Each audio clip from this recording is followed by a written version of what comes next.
Okay. Um, Yes, yes.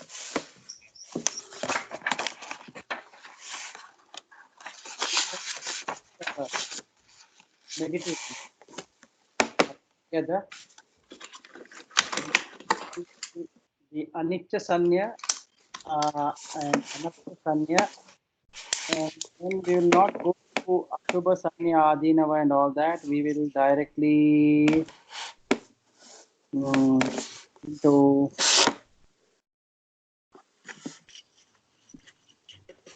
we'll go to Sabba Sankhareshu Anicca Sanya.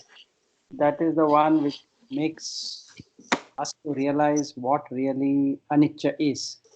So we'll be doing three of them. We will be doing Vidarshana on Anicca Sanya, then Anatta Sanya, and Sabba Sankhareshu Anicca Sanya. Mm-hmm. So this will be our thought process and meditation. So what we need to do is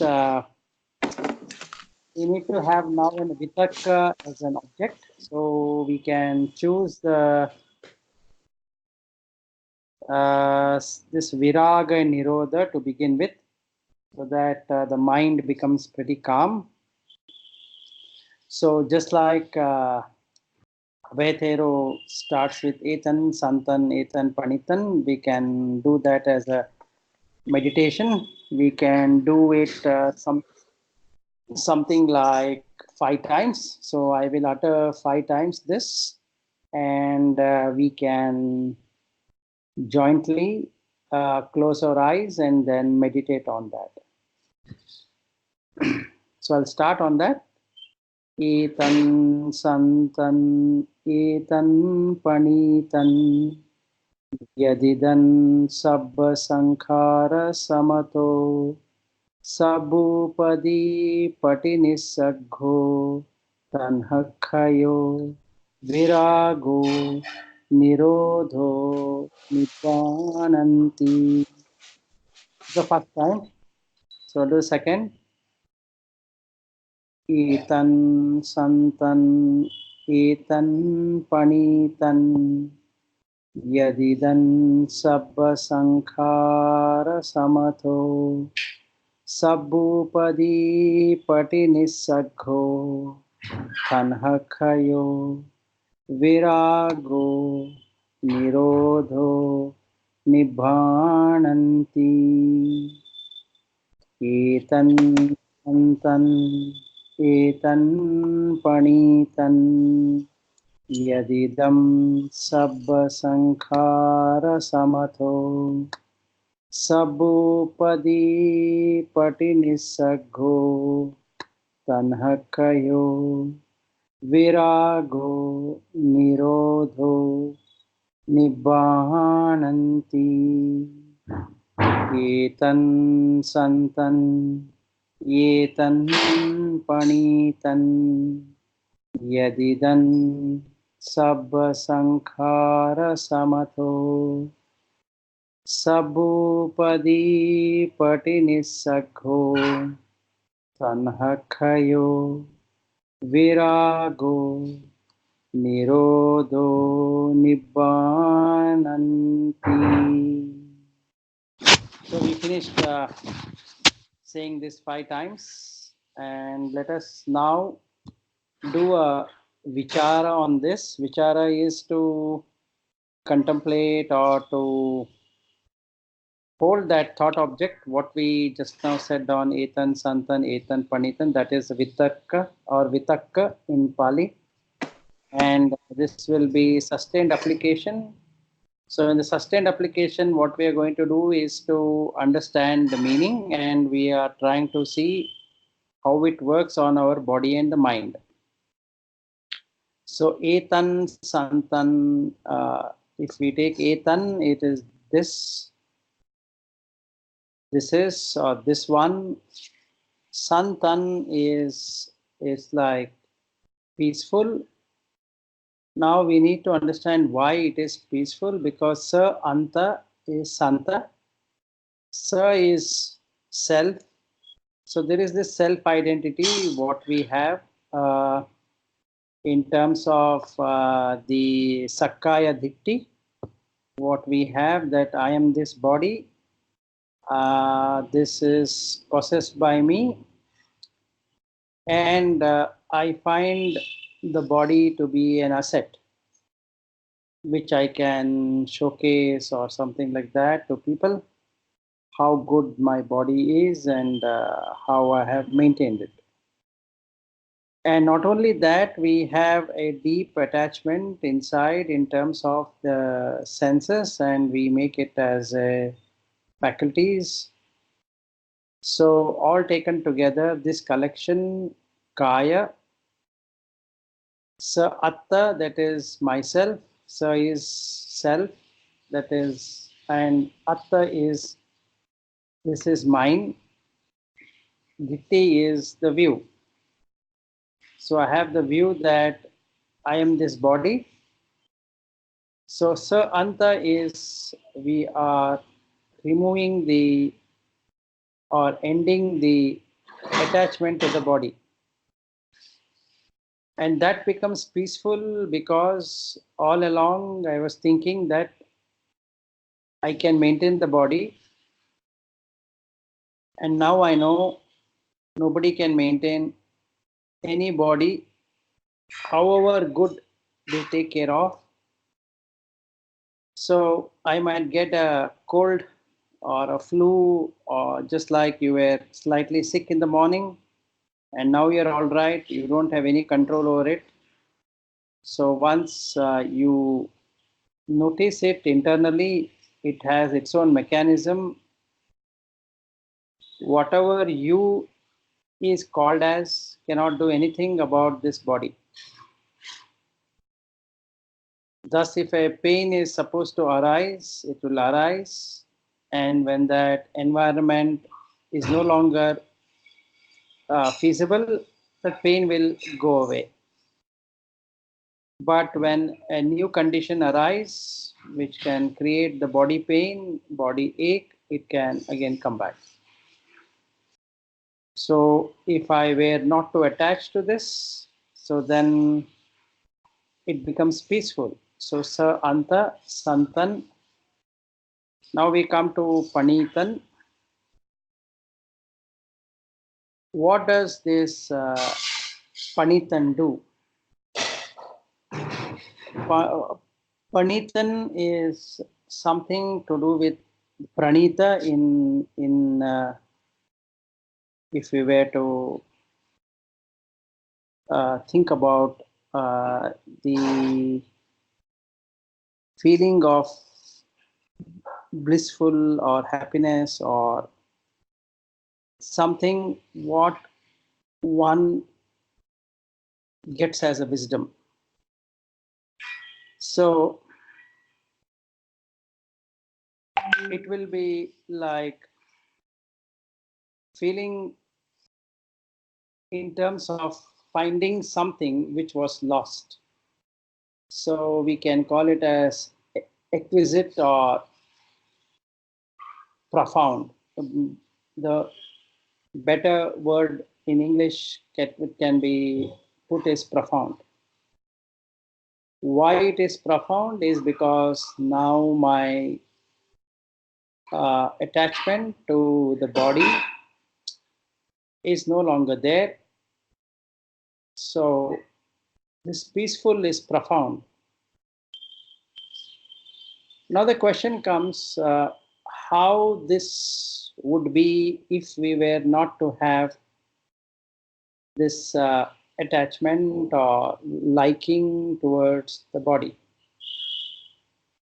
How do we do it? So it is yadidam sabba sankhara samatho. Yadidam means if at all. Sabba sankhara is when all the preparations we do. So example is let us say to do this talk, we have to do so much of preparation. We have to see whether we can do it on YouTube or WhatsApp or Skype or whatever it is. And we need to have an internet connection, and we need to have power, we need to be in a place. All these are sankharas of preparation. But the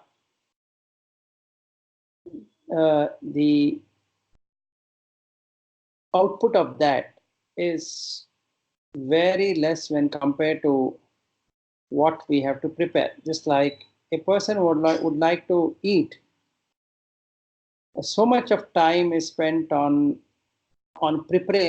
actually preparing it more than tasting the food, or rather filling up his stomach. There's a lot of preparations. So all of these preparations, what we do, ultimately, once that work is done, would not make any sense. Nobody cares about the actual preparations. Everybody cares about the result. Just like we go to office and we work, and nobody cares about how you drive from home to office and what do you do and all that. So similarly, uh, we are only bothered about the result. So people are interested in knowing about what has been done rather than what all that will be done. So we need to then find an equanimity into it, understanding that all preparations will go as waste because we will not be putting any kind of importance to that. So sabba sankhara samatho. Samatha is tranquility. So we'll put everything as tranquil. That is, we don't expect anything out of those preparation. So sabba sankhara samatho, sabbupadi patinisakho. So basically, we acquire all of these four elements: Pathavi, Apo, Vayo, Tejo, all assets. Whatever we say, possessions are only made out of these four elements. It can be a home, it can be a job, it can be a certificate, it can be a promotion, it can be a wife and husband and children and land and car and maybe whatever we think we want to possess, including the train travel, what we do to go from place to place in completing the job, or the country where we are staying in. Everything is just four elements. So we are bound. So pati is to be binding it. So pati nisaggo is that sub upadi is to acquire. So now we are giving up those acquisition. Initially, we thought that these acquisitions are going to bring in a lot of uh, comforts, and due to these comforts, we are going to stay happy. The more the comfort, the more happy we are. But now we find that the more the comfort, the more the maintenance, because all of these comforts come at a price, not in terms of dollars or pound or whatever currency we have, but it is about maintaining that state. So basically, since I have understood that the preparations, what we do is of no use, and nobody cares about those preparations. So what I am going to do is to give up that excitement to possess. So that is what I am going to do. If I do that, I have given up all the thinking of acquiring something.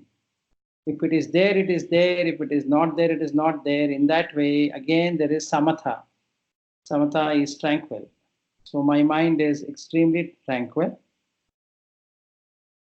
Patinisago tanha khayo. Tanha is the craving or expectation that this should become mine, and I want it more and more because the more I get, the better I feel.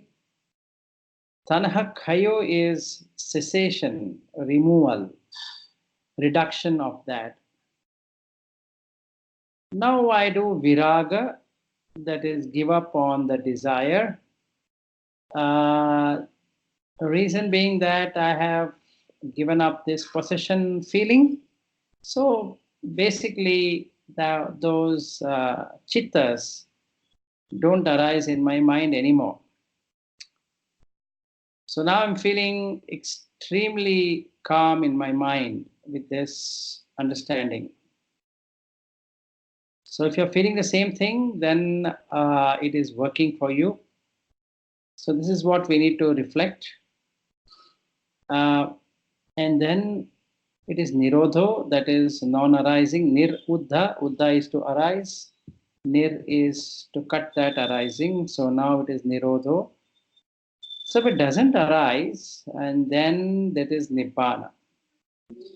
So you can feel that coolness, calm, composed in the heart.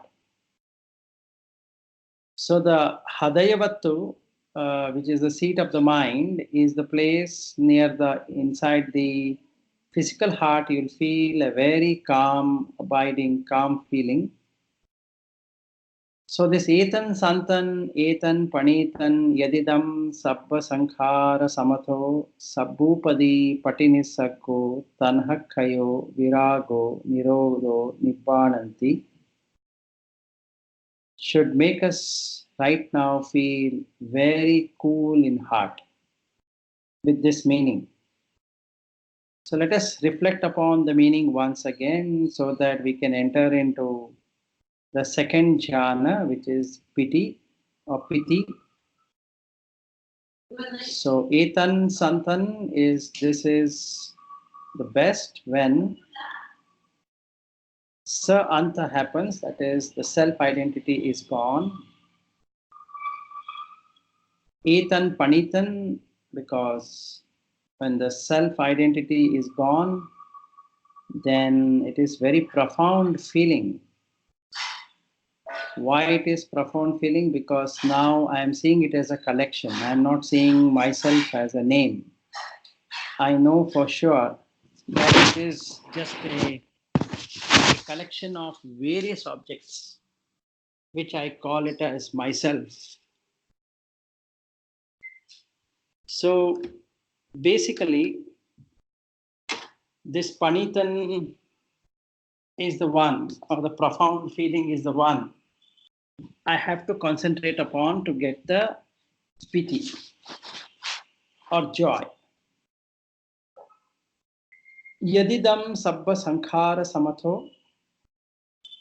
Now I have to reflect upon that nobody cares about the effort I'm going to put to do anything, be it maintaining the family, maintaining the job, maintaining my life, earning for living, and buying food, and going to supermarket and doing 100 different things in a day. Nobody cares about those efforts. What everybody cares is the result of those efforts. If the result is not there, we get a blame. If the result is there, we get appreciation. That means there is a dependency on those conditions. So every sankhara has a condition, and every condition has a dependency. So basically, we are dependent on something or the other. So yadidan sabba sankhara samatho, that is, now I will make this as tranquil. I will lead a life of upekha or equanimity.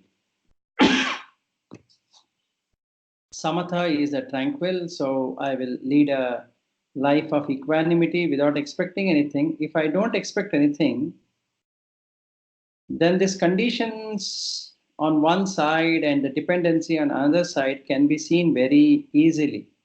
So all sankharas are like that, and all asset, what we call as an asset or what we call as a acquiring something, is a waste.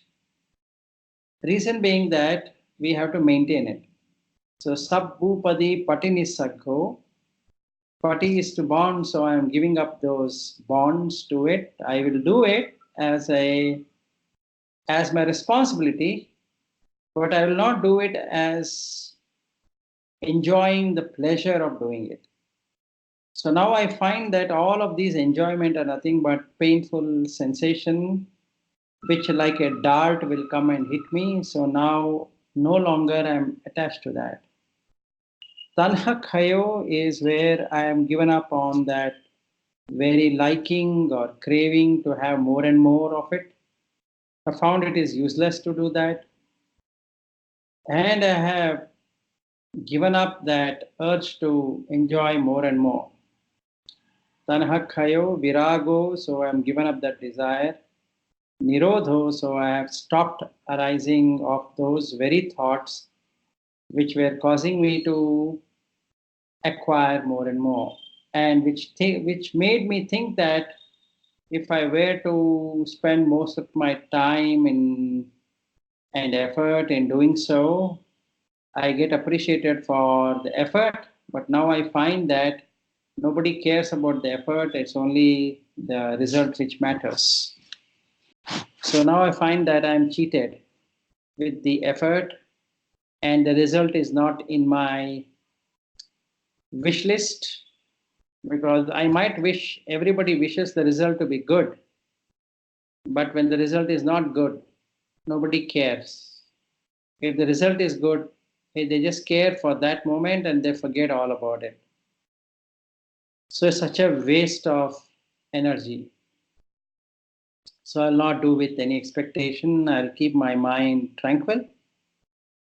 So tanhakhayo, virago, nirodho, nipananti. So this is sublimation of all that which can arise. So this is unbinding. There's nothing which is bound. I am released.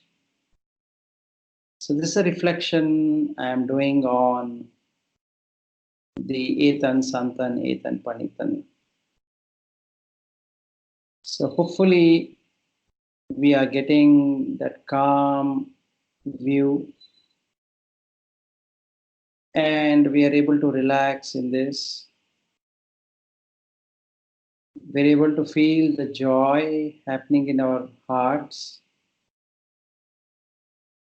We're able to see that everyone is doing the same thing. I am not the only person who is doing this. All human beings, in whatever form they are, wherever they are born, however they are brought up, are just doing all that to maintain oneself, where they cannot maintain anything at all. I am not the only person who is suffering in life. Every given individual undergoes this suffering. Some undergo suffering in a very big or complicated way. Some people don't get to see that effort in suffering, but however, all of us are suffering because we are bound. Now may all beings get unbound. May all beings understand that what we are doing in this samsara is to get attached to something which we cannot get attached to. All the assets we are making, all the acquiring we are making is just the four elements. And all the effort we are putting, in whichever direction we are putting, Nobody cares about those efforts, and we can see it happening in front of our eyes. All that we desire, some desires might give us fruits, some desires might not give fruits at all. It's not that I only face this, it's all of us, all humans, all animals, all beings whom we can see face the same problem. So there is no point in being bound to something because we cannot maintain anything.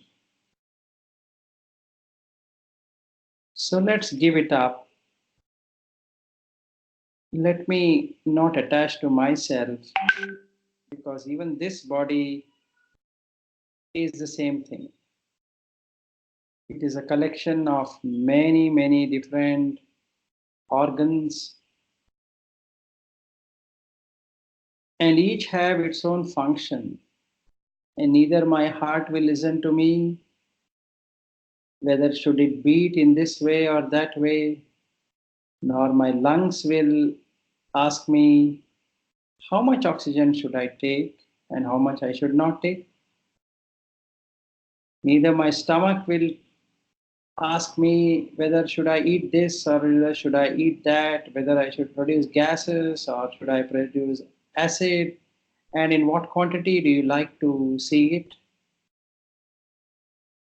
Neither my hands and legs are in my control. Not only that, my thoughts are also not in my control. None of my body parts are in my control. None of my thoughts are in my control. Basically, whatever I think I can control, there exists nothing but just the phenomenon. There just exist some dependencies and some conditions. And we are bound. And that is what what I feel. So let me give up that. It's not fruitful. It is not wisdom if I were to hold to this view that this body is mine. I am possessing this body. I am in this body. Makes no sense. I am giving it off right now.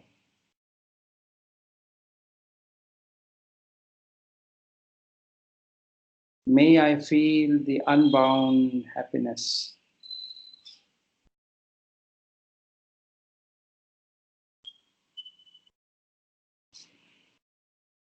Now, with that, let us start our journey into understanding about Anicca Sanya. So, before that, I will give a brief about Girimananda. So, Girimananda is one of a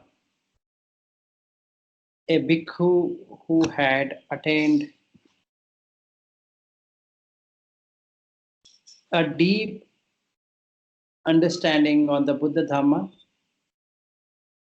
but he was greatly sick and he was not able to practice. One day, Ananda happened to meet Girimananda and find out that he is extremely sick.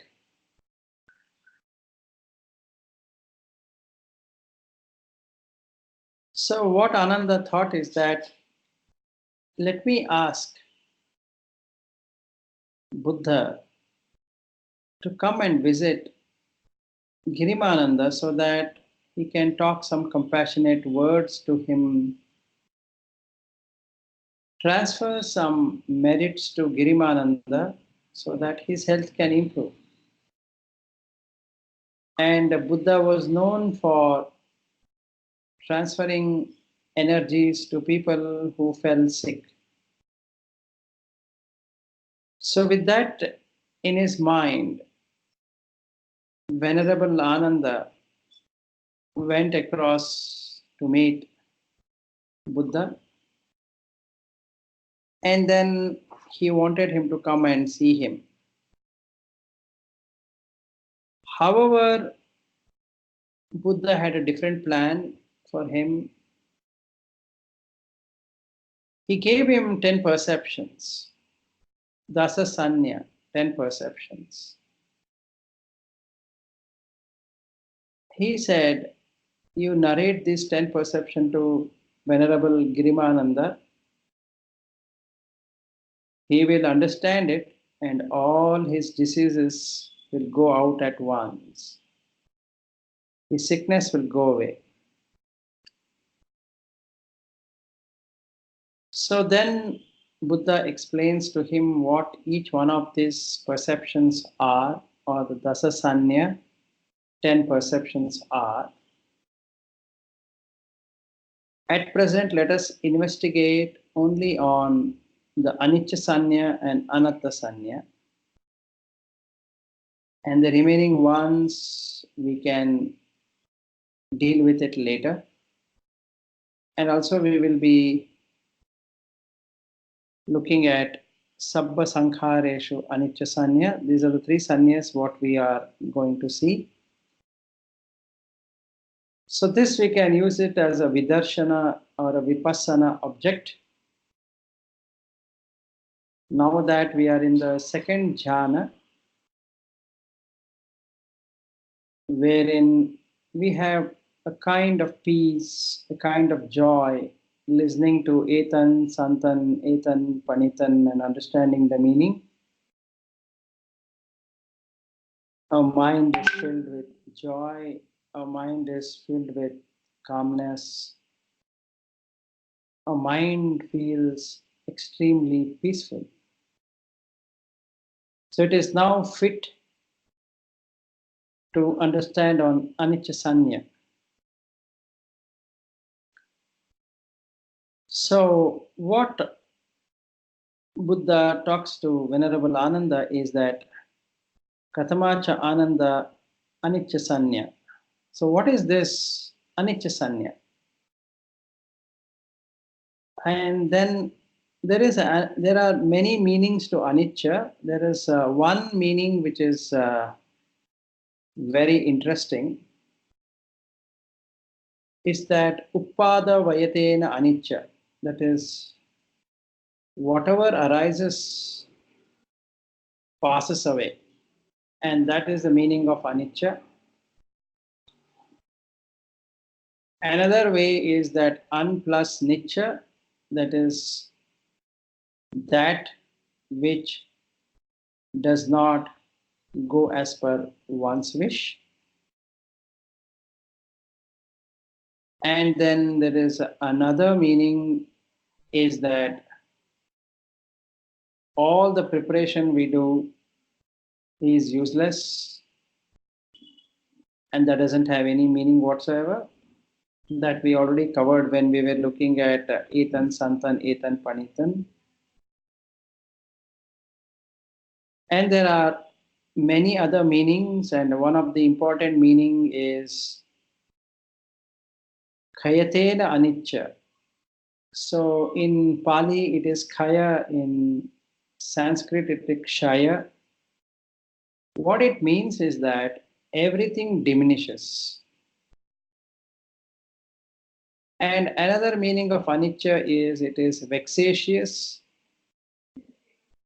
That is, if the status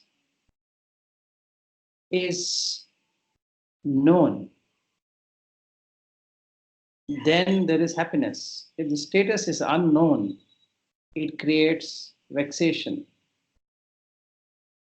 So anicca is something where status have to be known all the time because it keeps on changing. And with changes, it goes as not as per one's wish, goes against that person's wish. And he suffers.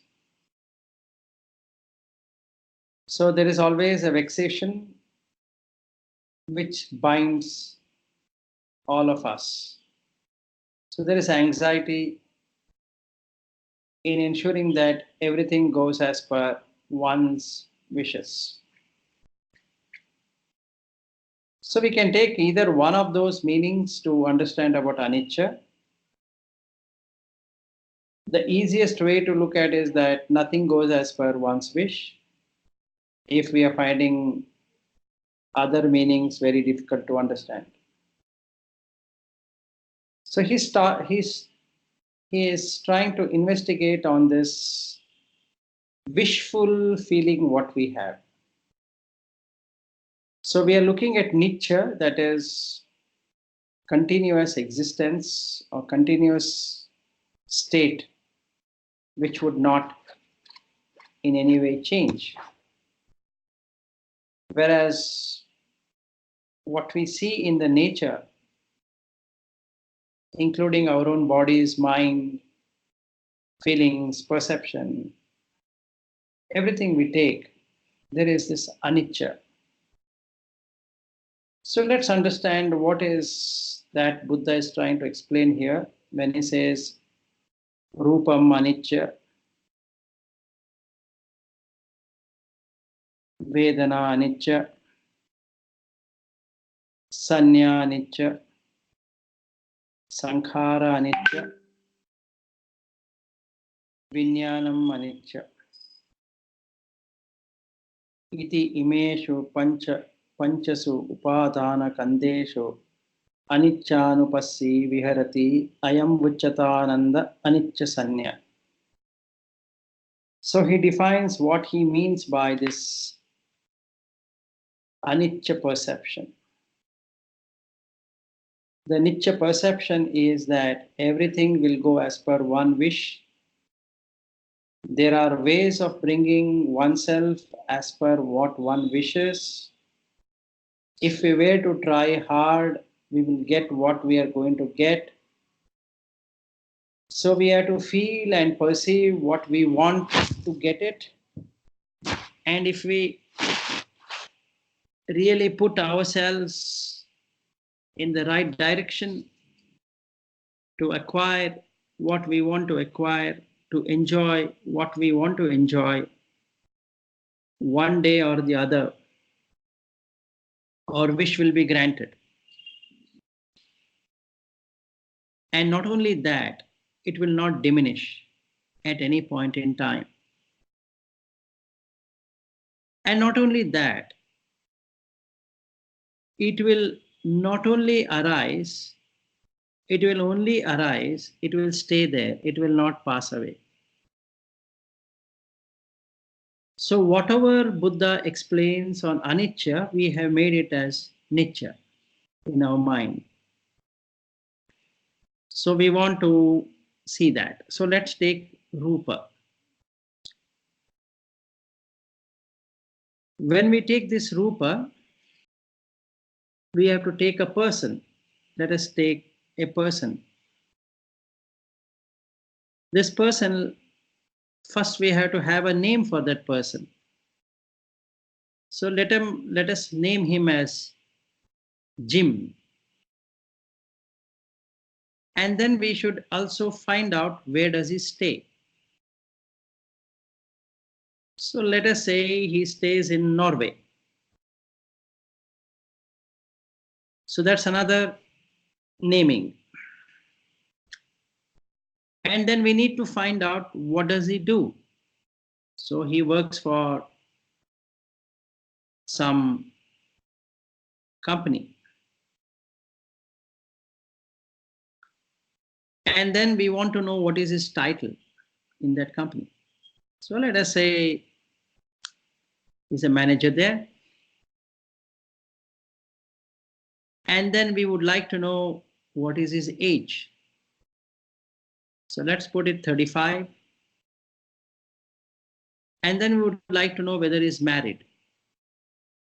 And we find out, yes, he's married. Then we would like to know whether he has a child. And we find that he has 2 children. So like that, we keep on adding these rupas or the forms.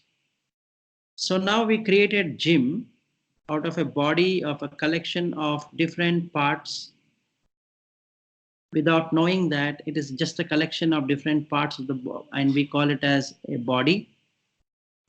And in Pali it is called as kaya. It's a collection. And now with that collection, we named that collection so that we can recognize it all the time. So every time we can give a name Jim. So as soon as we call the name Jim, he will turn back and he will answer. And then he found out which country he's from and what does he do, where does he stay. Then we found out what's his age, and then we found out whether he's married or not married.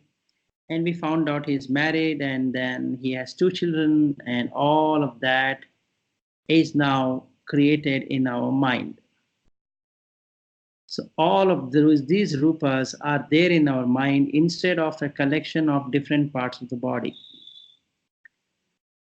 Now we get a different kind of feeling based upon what we call as Jim, because he is my friend now. So I've created a relationship now. And this relationship is named as friend. So whenever I say Jim, I say, you know what, Jim, my friend, or my friend Jim. This is how I'm going to address him. Because I believe that Jim is going to really engage himself with me the way I want him to engage. So I'm a very kind-hearted person, and I hope Jim is also kind-hearted.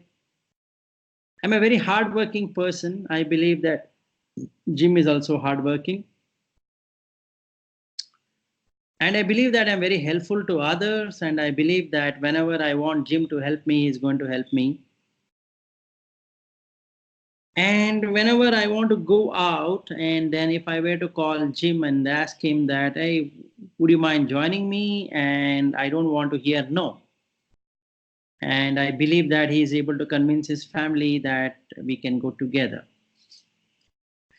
So I have different feelings for Jim. And similarly, I have different feeling for Dave, and I have different feeling for William, and I have different feeling for each person, depending upon where I am setting the relationship. I can set some relationship as colleagues, and I can set some relationship as friends, and I can set a relationship as close friends, and I can fix a relationship as a neighbor. I can fix a relationship as a student. So I can keep on fixing whatever I want to fix, and my feelings will change accordingly. If I have a close friend, I will be very happy. And because he's my very close friend, he's much more than anybody. If he's just a friend, so one level down. And if he's just a colleague, another level down. So like that, I can create these feelings in my mind because there's a perception. This perception is sanya. So before that, there is this Vedana. We have a Sukha Vedana, that is a pleasurable feeling.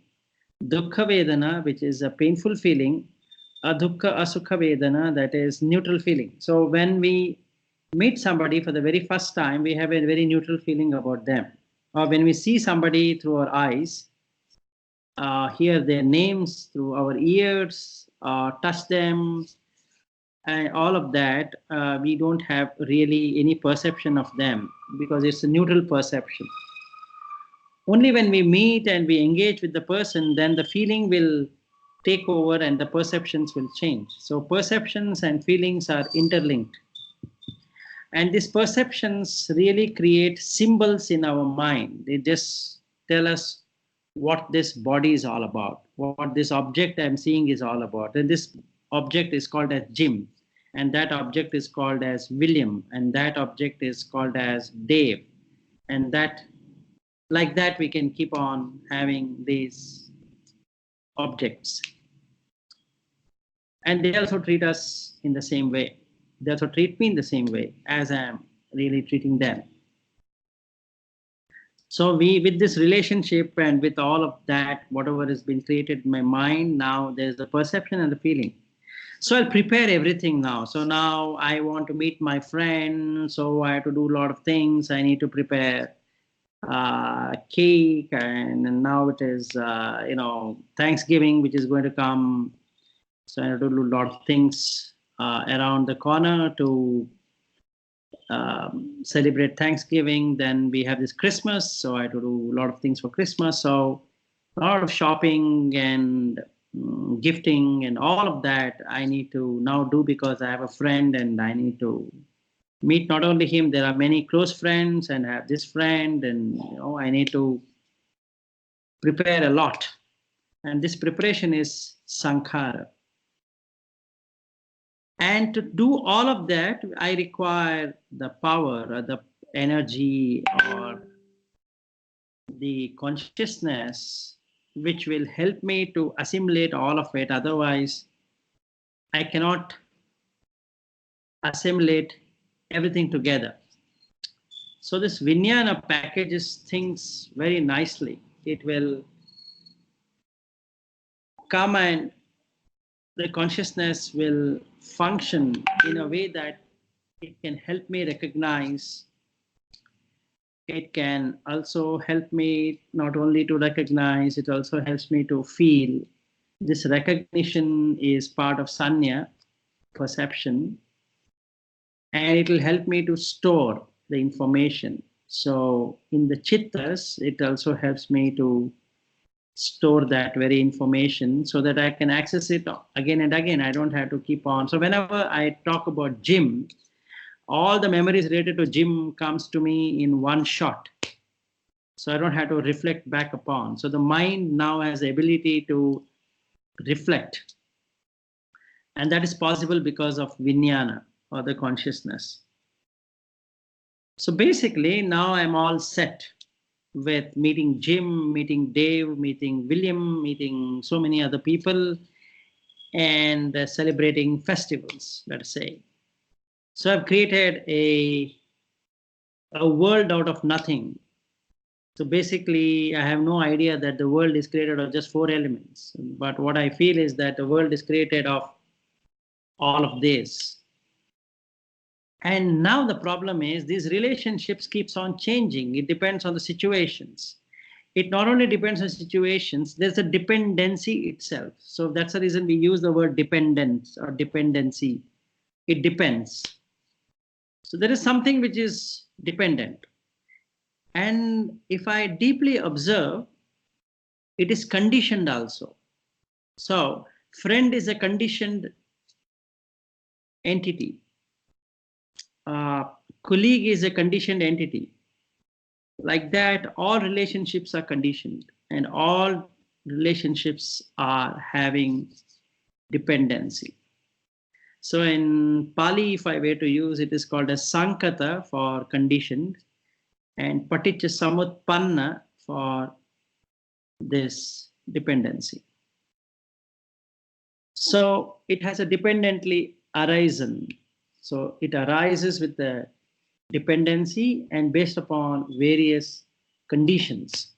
If the conditions matches, then he becomes my friend. If the condition doesn't matches, he doesn't anymore remain as my friend. And irrespective of that, it keeps on diminishing. So there is diminishing return. So the first time when I meet him, I'm very excited. Then I see his nature. Some of it I like, some of it I don't like. And then, my interest towards him keeps on dipping. That's on one side. And no matter how much I have prepared, things can change and, it might spoil my plan. That's always possible. And this is where the vexatious thing works.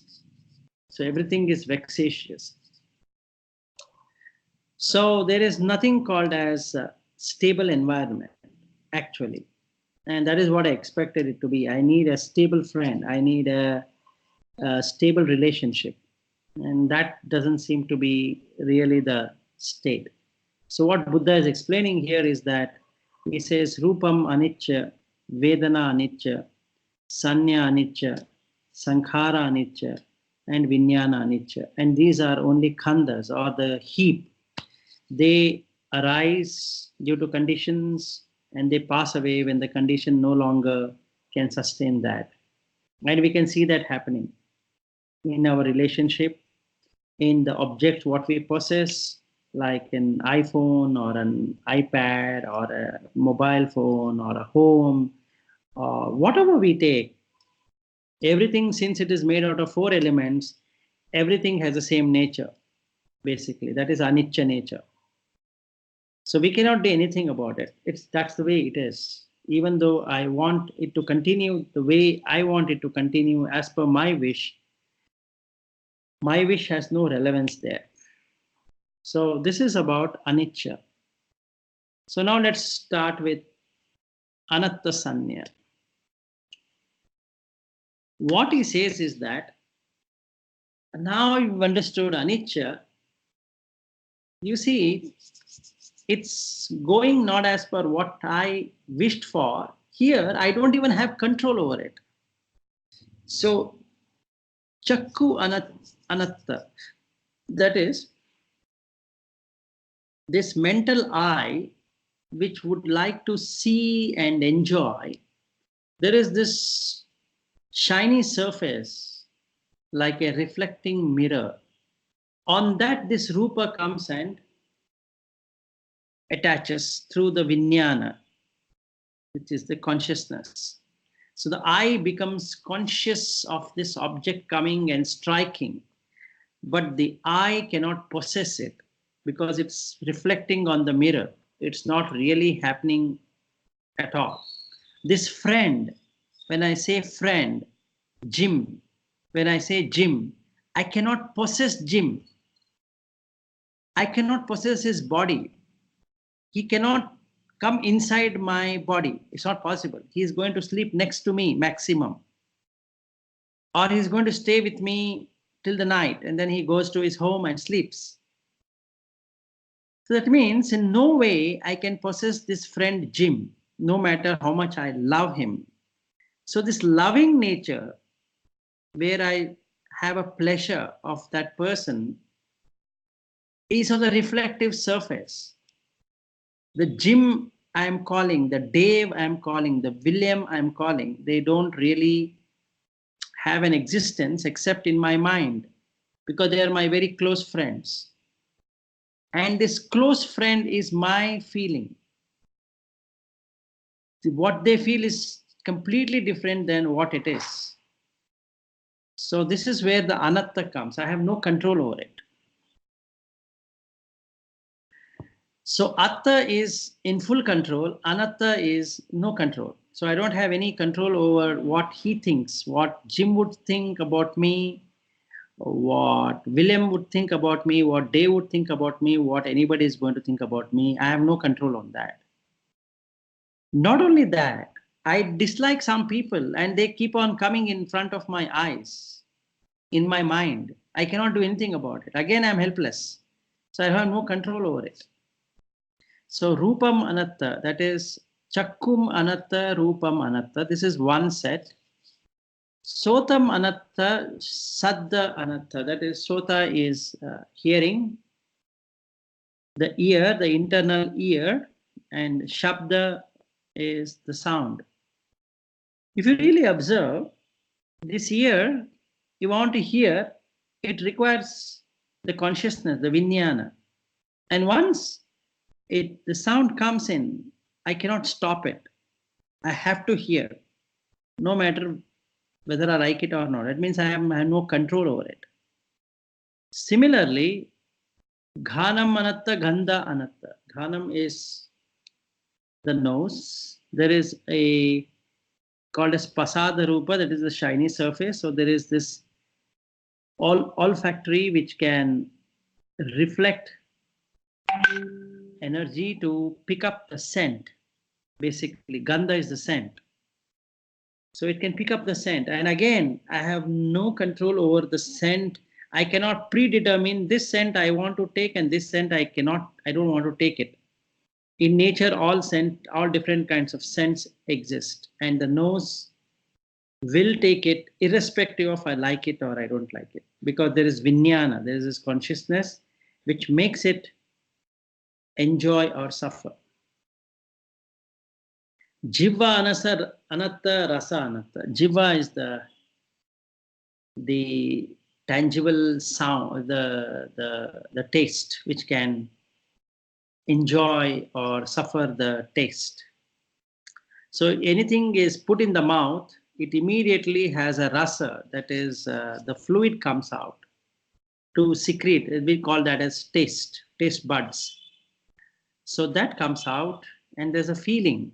So that through the mind, when this consciousness gives an opportunity for something to be, when we put something on the mouth, automatically the consciousness touches this rasa. So we start feeling and perceiving the taste. Again, what kind we are going to taste, how it will be, it's vexatious and it is always vexing.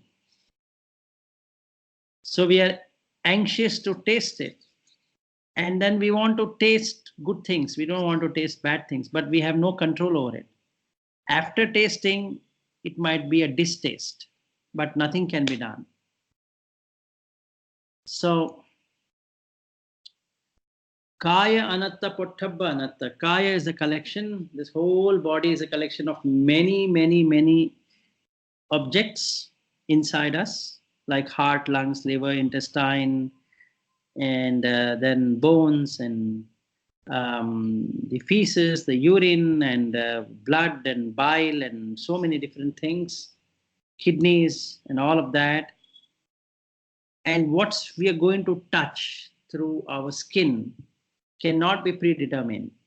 So this collection outside, there's a skin, and the skin has the receptors through vijnana, through contact. When there's a contact and there's a consciousness which helps it to identify.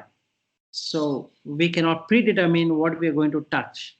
We might touch a soft object, we might touch a hard object, we might touch a heavy object, we might touch a light object, we might touch a fluid object, we might touch a hot object, we might touch a cold object, we might touch different kind of objects. And it can never be predetermined, and neither we can go as per one's wish, and we are helpless. So we don't have any control over that. This collection plus what we are going to touch. Then mano anatta and dhamma anatta. Mano is the mind. Now here is fun thing happens. So it's like a screen. On that screen comes the thoughts, this dhamma. And if you've seen, if we are hearing to some music and we have heard it again, the music, even though somebody has switched off that stereo system or the CD or whatever we call that as, the music still continues in our mind. And there's no way you can cancel it. Even though the equipment through which the sound was coming no longer is coming, but in our mind it keeps on playing. So this is a very funny thing. It automatically has a power to run because there is vijnana and that connects with the mano. And we can see how helpless we become when we hear something and that music starts. And other than that, we have thoughts automatically arising, and I want to sit and meditate, but these thoughts are going and going and going. I have no idea what to do with them, because the more I do it, the more thoughts starts to produce. So again, it's not in my control. So this is what he says, imeshu chasu ajatta bahireshu, that is 6 internal and 6 external. That is, when we say external, it means through an external object, how these 6 things are coming, and internally how this is getting transformed. And he called it as ayatana, that is faculties. So this is what happens with rupas, which comes in. Everything is the rupa. So you have Rupa Rupa, Shabda Rupa, Gandha Rupa, Rasa Rupa, Patthapa Rupa, Dhamma Rupa. So all these rupas are coming inside, and we have no choice except to enjoy or suffer based upon what we allowed it to be.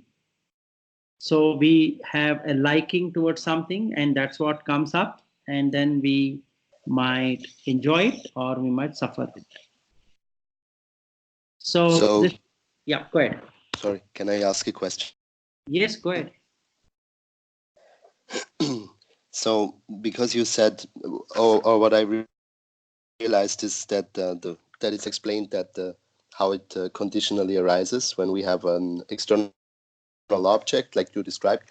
There is a sound, and there is this the sota vijnana, and or the chaku and the what are the three, the sound, the vijnana, and the eye. But is that the physical eye, or That is a mental eye, because it the, it it it then comes to the physical eye. That is, the there is a light which is coming to the eye, but the internal eye opens up, and through that this external eye takes the input. so this is about the pasada rupa, or this Yes, that is the pasada rupa, uh, that is in the heart, the hadaya vattu. okay. So so when these three meet, then the contact happens no matter if I like it or if I don't like it, Exactly. right? And then if I do have a liking for it, then the pleasant Vedana arises, whether I like it or whether I do not like it, or the unpleasant Vedana, depending on how I take it in, or Correct. how I transform it in my mind. So Correct. I have a question about, because with the body, like we are kind of skilled to avoid certain things and to look around all the time.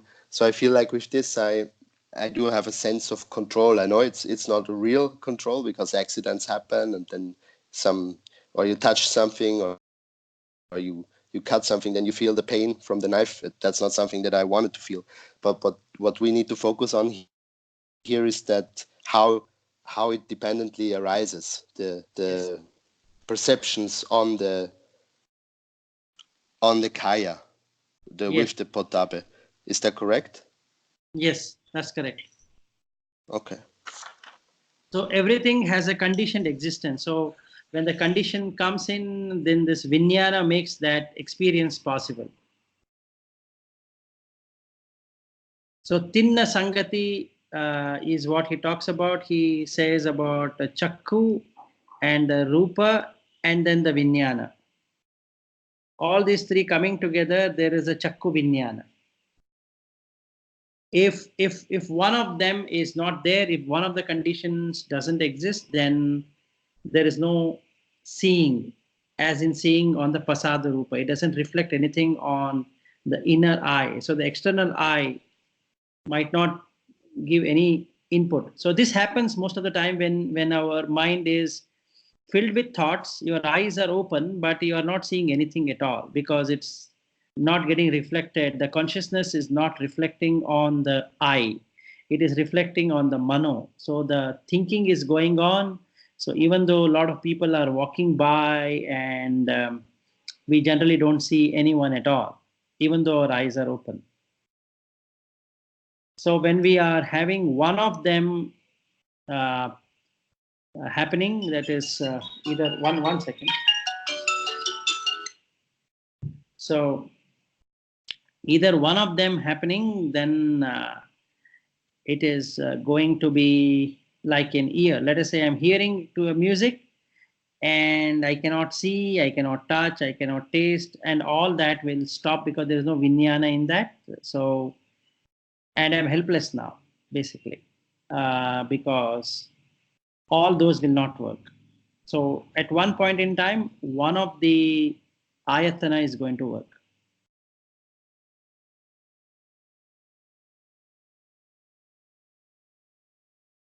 Did I answer the question?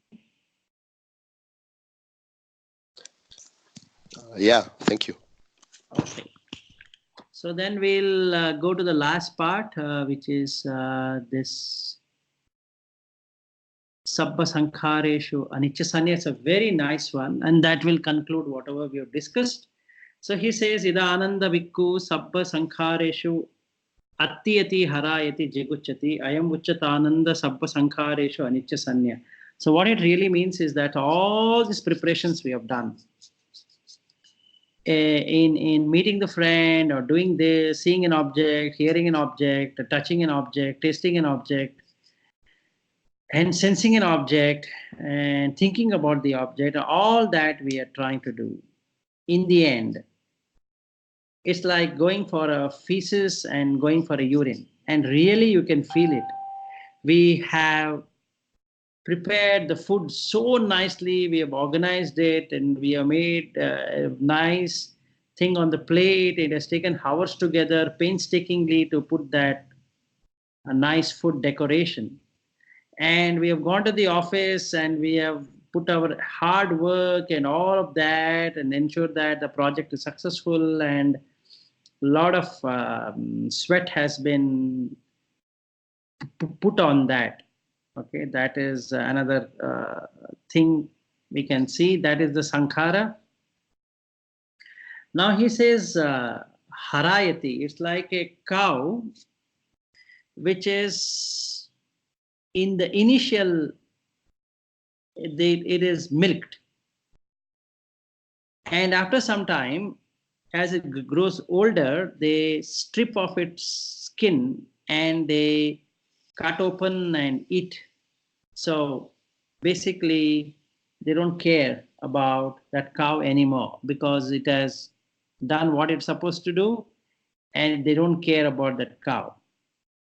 And harayati is that's harayati. Attiyati is atti is bone, just like a dog licking the bone all the time. Its teeth starts to bleed because of the hardness of the bone, and the gum starts to bleed, and then on the teeth there is blood. So it is sucking it and sucking it and sucking it, and then it doesn't know why it is sucking it. It thinks the bone has that taste. And jiguchati, jigucha is urine and feces. So all our effort is like that. And if we really see whatever we have eaten, once we go to the for urination, we don't care. We just want to urinate it. We cannot say that, oh, you know what, I had a drink of the most expensive drink. I had a most expensive whiskey, which costed me $40,000. It doesn't matter. I'm going to urinate. I have to urinate. There is nothing I can do, even though it costed $40,000.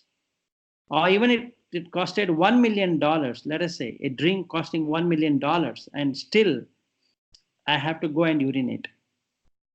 I might have eaten in a 7-star restaurant costing around $5,000. Let us say I'm very rich and I can afford $5,000 for a meal, and I've done that, but then I need to go to the toilet. Nothing that I can do about it. So all the preparation of eating and spending and driving there and feeling great that I'm able to eat all of these and blah blah blah, and that is of no use. Ultimately, I have to go and do what I'm supposed to do. So it doesn't really matter. So all sankharas, all preparations, in whatever form we do it, ultimately end up with attiyati, harayati, jiguchati. So this is the nature of anicca. So he says how we should see anicca sanya is that in a sankhara is that you wished, I wished that whatever I'm eating stays back. I wished whatever effort I put engages itself into success. I wished that I earn prestige, name, fame, and all that. But in reality, it's like going to toilet. Nothing anybody can do because it keeps on going away. Nobody can hold it. And no matter how much effort is put in that direction, it keeps on changing itself. So it's like a dog eating the bone, a cow milked, and then its body taken over by for for slaughterhouse, and they slaughter it and then eat it, and there's no cow anymore if you want to search it. And whatever we do ultimately ends up in urination and feces. So I think with that we conclude our this Vidarshana on the Girimananda Sutta. So we looked at Anicca Sanya, we looked at Anatta Sanya, and then we looked at Sabbha Sankhareshu Anicca Sanya. So hope our minds are more calm than what it was. And initially we did this Vitarka Vichara on the Etan Santan Etan Panitan, and then we did the this one Vidarshana on Anicca, Anatta, and Sabbha Sankhareshu Anicca Sanya. Any questions you have, Lucas? Thank you very much, Vilas. It was very good to have this, the whole sequence. It was very good. Okay, so did you feel any kind of calmness? Yes, when you were talking about the second dhyana, I was feeling the bodily calmness.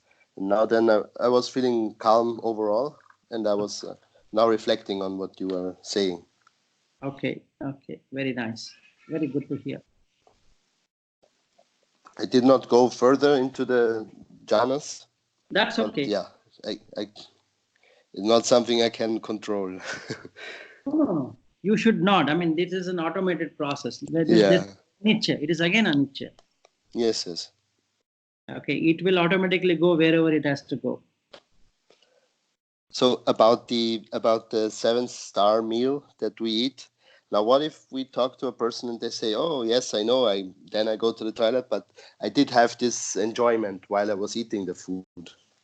Yes, that is correct. He had an enjoyment which was so limited, that is called asada, that pleasure seeking was so limited when compared to the entire preparation. See, now I need to earn $5,000 and I need to work hard for it. I need to drive to that hotel. I need to then order the meal, and he gives me so many different kind of food. I should be able to eat all of that food, and I'm feeling very heavy. I just cannot help it, feeling heavy. And then I'm not able to eat further. And I try stuffing many food into my mouth, and ultimately I vomit. So all the $5,000 went in drain. So initially there was pleasure in eating, and it turned out into a painful experience. Yes, there is pleasure. There is pleasure in that. The asada is there. The pleasure is there. But the pleasure is so small when compared to the pain what we take to do that. And that entire preparation is anicca. And so, but let's say that we get an enjoyment. That, let's say, okay, maybe we are somewhere and we're offered some free food, and still then we enjoy it and we think, oh, like now I can enjoy this food. So then, like what I do, even now, like with my girlfriend, let's say, oh, she's very nice to me, she's caressing me, and I don't have to do anything in that moment. But like, there's still this thing about what it will lead to when one attaches to the pleasure that is gained, like you said, with the maintenance, and we expect it to be there again, and we start relying on this pleasure which cannot be maintained to our liking. So then the pain comes later. Yes. Lucas, another fascinating thing you can observe, if she starts caressing you or you start caressing her on her body, she gets irritated because the burning sensation will start.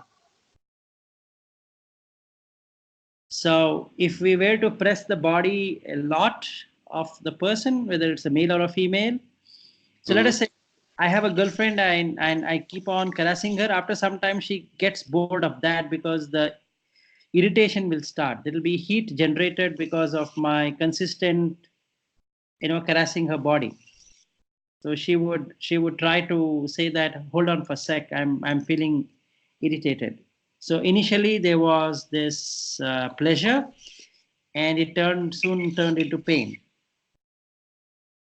And not only that, I have to take so much of trouble, which I call it as trouble is nothing but the entire preparation. I need to find the right moment. I need to talk to her. I need to take her to a place where I can caress her, or I can spend some very good time with her. And then there can be mosquitoes, there can be flies, there can be people watching, there can be so many distractions. And then I need to endure all of that. So this whole preparation is like that, ati ati harayati jiguchati. And in the end, when I go home, I don't have the girlfriend.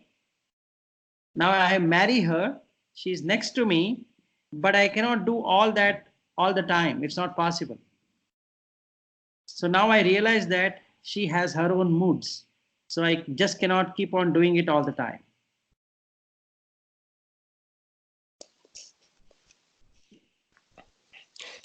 And about this cow that is being milked, and later on, when the cow gets old, maybe she gets skinned and gets eaten. Yep. How is the relationship there? I didn't fully get You that understand? Okay. similar. Okay. What that simile Buddha is trying to tell you is that in India, normally I don't think so you would have seen this in other part of the world. In India, the cow is treated as a most sacred animal. Okay. And then from morning till evening, there is a lot of preparation done of decorating it and doing a lot of things. And there are a lot of festivals with cow. And then there are different kind of rituals done on the cow. So the cow is treated as the most fascinating animal. So all preparations are being done on that. And it is milked daily 3 or 4 times. And then, the milk is used, and then it gives cow dung. So people use cow dung for houses and burning the fire to actually cook the food and all that. They use the cow dung, and to make their homes they use cow dung. So it gives that, and then it gives a lot of medications to people. So they fleece it for the medicines, like the urine is used for medicine, and many other body parts of it are used. And then ultimately it is sent to slaughterhouse. So no matter how much it served that person, it still goes to the slaughterhouse, and ultimately it is eaten. So it loses its life, no matter what it does. So that's a simile.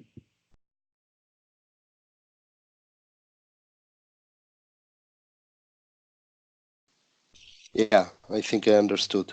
It's yeah, no, yeah. Mhm. Can I ask some more questions, or do you want to close No, rather? you can Because ask me. I'm so still, because you brought this example with the woman. Let's say I have little expectations, and it just so happens that I come into a situation where I can enjoy it. Let's say I can enjoy the caressing or whatever, and it seems to me that I didn't have to do so much preparation. So how should I see that? I mean, what I see is still, yeah, if I enjoy that, and still I will be wanting to repeat that, and I won't be satisfied by doing pleasure through the senses. Like, I understand that. Like, I can see that in my own experience. But this thing with the preparation, sometimes it doesn't seem so obvious to me. Yeah. So you see, generally, let us say I'm yet to be married, and then I need to take my girlfriend. You see how much I need to prepare. I need to wash myself, wear the nice dress, do the hairs, and then put on a perfume, and she does the same thing, and then to drive, and then she also drives somewhere, and then we both meet at the restaurant, and then I had to hold her hand, and then it is not appropriate at that moment, and she's on different calls, and she finishes the call, and then I hold her hand for 5 minutes, and then there's a waiter comes over asking about what we'd like to order, and then I look at the menu, and then I order, and again I get 5 minutes time or 10 minutes time to look in her eyes and touch her or feel her, and then the food arrives, and I'm eating the food, she's also eating the food. Then we go for a walk, and then she has to go back home, and I have to go back home, right? So this whole preparation, in that, how much was the pleasure and how much was the preparation? This whole thing itself was a preparation. There's no pleasure there. If I were to keep on touching her hand, in the end her hand will start to pain. If she were to sit on my lap, after some time my lap is going to pain. Okay, if I were to hold her or catch her or hug her, and it is, let us say, a very hot place, like a humid place, and then we're both going to sweat like crazy.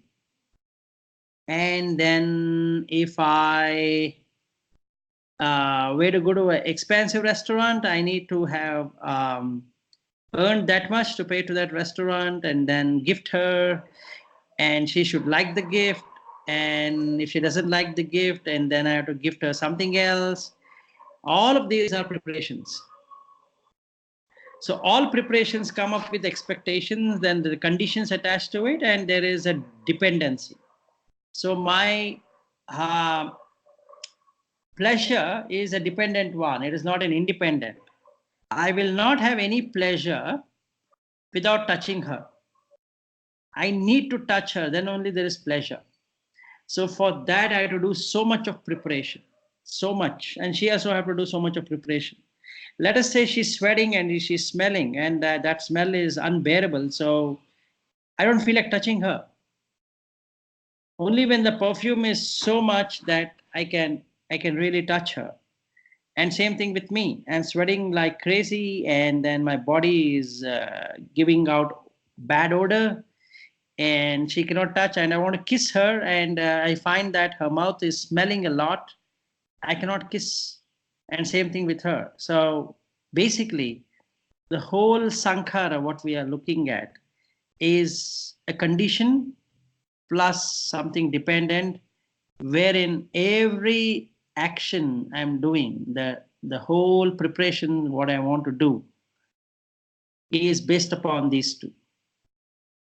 So the pleasure will only come when everything works together. If one of those conditions changes, you don't appreciate, or nobody appreciates the effort it has taken to come there. We will pick up on, let us say she's smelling bad, and I'm going to ask her, why couldn't you wear a perfume and come? You're smelling like crazy. So I don't care about what she did at home and how she cleaned herself and what car she came and blah, blah, and how much time was she waiting. My moods changes into anger. So, and the same thing she's going to do. So the preparations, what we do, are totally conditioned. Basically, without that, there is, every sankhara is conditioned, and every sankhara is dependently originated. Wow, that is a great explanation. I think I was able to understand this a lot better. Can I ask some more questions? Yeah, sure. Because you said you understood now. It's all conditioned. So if I want to have this experience, I need all these conditions to be there. I need her to be dressed nicely. I need her to be there, like you said. I need her to have applied the perfume, to have a nice haircut, to have have all the things in order, to have her exercised before. So now I like her figure, for example. So these are the conditions, right? Right, absolutely. And if all these are in alignment, now I can have the enjoyment. If one falls out, like okay, like she forgot one of them, like she didn't apply the perfume, now I have a problem. Now I'm getting angry. Now I'm having dukkha, not sukha. Yes, absolutely. So this is the condition part. And what is about the dependent? Dependent part is that there is a whole dependency on everything as a effort. The effort is dependent on something. See now, my bathing is to impress her. So there is a dependency. Then I'm taking the elevator, uh, and I have to dress well. That is dependency on availability of the dress. Let us say it is not ironed, or it is still not cleaned up, or it is in the washing machine. The amount of upset I'm going to have because of this, and then it's humid, my body is already sweating, there's again dependency. I need an air conditioner so that that sweat doesn't arise, so it's again dependent. So everything is dependently originating. That is why the reason he starts with Ah, Pacha Sankhara. All of these preparations are being done in ignorance. So this is what is called a dependently originating. Every action of sankhara, the preparation, are dependently originated. Nothing is without any dependency. One is it is conditioned, another one is that it is dependently originated. So I will dress well if I have the girlfriend in the first place. If I don't have a girlfriend, then I don't have to dress well, right? I need to impress her. Impressing her is dependently originated because I have a girlfriend. Now, she has a particular condition I need to meet. So I not only have to have this dependencies, I need to also look at those conditions. If the conditions are not met, she would not love me. She would say that you're not the right person for me to spend life with because you are so not. Yeah, go ahead. so this would be the way she would expect you to dress, or Yes, not only dress, that's the way she expects me to behave. Mhm. See, in our life, if you really see, we behave well because we want to impress, right? That impression is the dependencies. So that is the sankhara. And what are we trying to follow? We're trying to follow the conditions.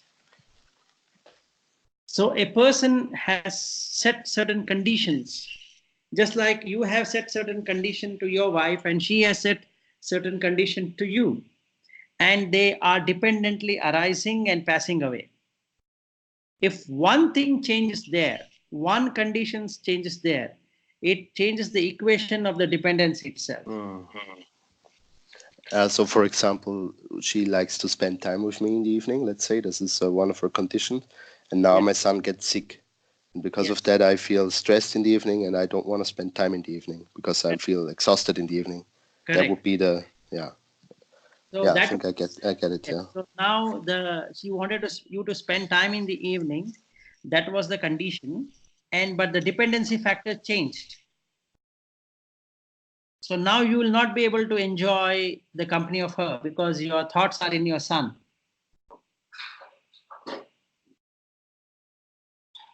So she would get upset about it.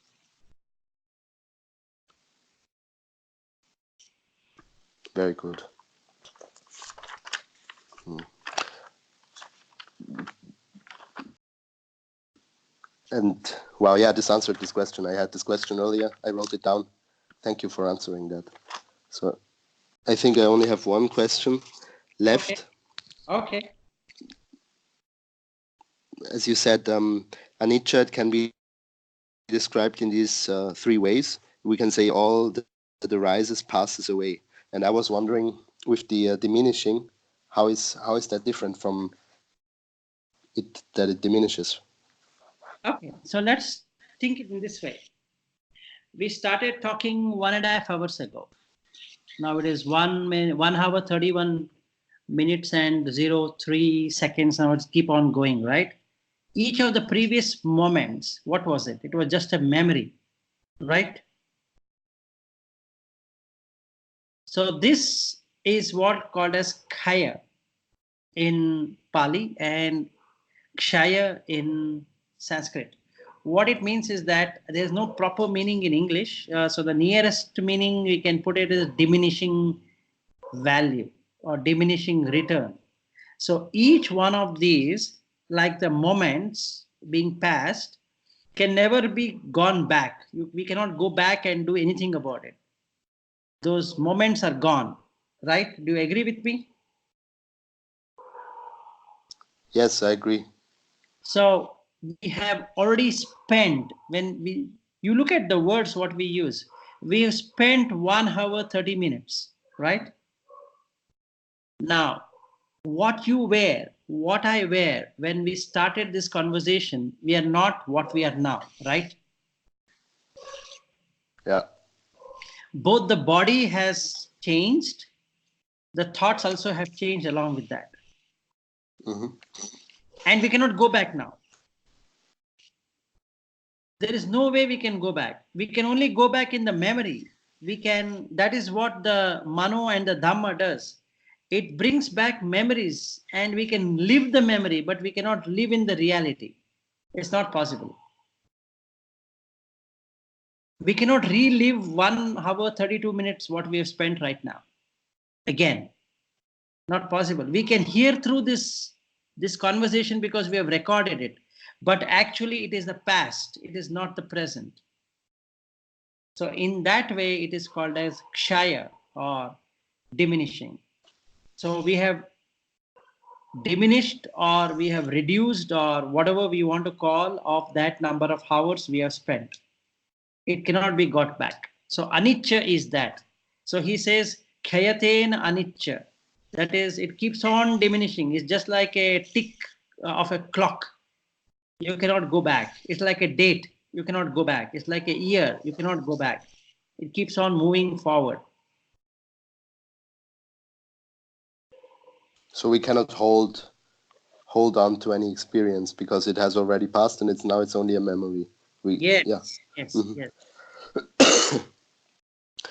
And that all that arises passes away. That is more about the sankata nature of things, or Yes, it is actually Sankara, that is conditioned. So again, mm-hmm. Sankara is conditioned. So he says that Uppada Vayatena Anicca. This is another way to understand Anicca, is that whatever arises passes away. Just like the breath arises, passes away. That is again Sankharas, and all Sankharas of Anicca nature. So anything that passes, anything, it can be a pleasure, it passes away. It's a pain, it passes away. Experience passes away. Memories passes away. Life passes away. Everything passes away. If it has arisen, it will pass away. That's what he means by anicca.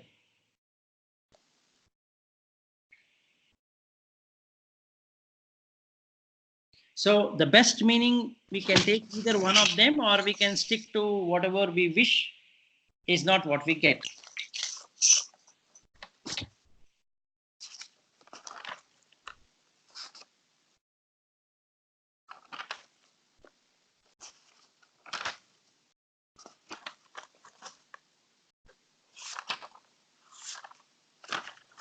Hmm. Hmm. And there was in one of Abaya Thero's English discussions. Mm-hmm. They talked about the transience of pleasure. And there was a man in the audience, and he said, "Oh yes, the problem with the pleasures is that they're transient." And Correct. Abaya Thero, but he said in that one that that is not the point. That it's about that they're fabricated and not within the objects. Do you know why he's stressing that so much? No, because when you say transient, it leads to a concept called as impermanence, because it is about change. It is not about that actually. The anicca nature has impermanence, but it is more than impermanence. So the transient nature is there. In everything there is transient nature, but the transient, if we understand as transient, then we are not attached to it, but we are attached to something, and there is a reason why we get attached, because we eventually feel that we will be able to change it the way we want it. So all the effort we put, that all the sankharas we are doing, is to make sure that it works. And we always say that eventually it will work out. So you put in the effort, eventually you will pass. Eventually you'll get the girlfriend, eventually get the job, eventually you will get this, you'll get that. So that is how we actually do it, so that we have that nicha sanya, that is, we will get what we desire to get. We will not have this sanya called as we will get what we deserve to get. That we will not have. We only have this sanya that we will get what we desire to get, and we go behind that, and that whole effort is called as sankhara. So there's no point in looking only at the transient nature of it. Mm.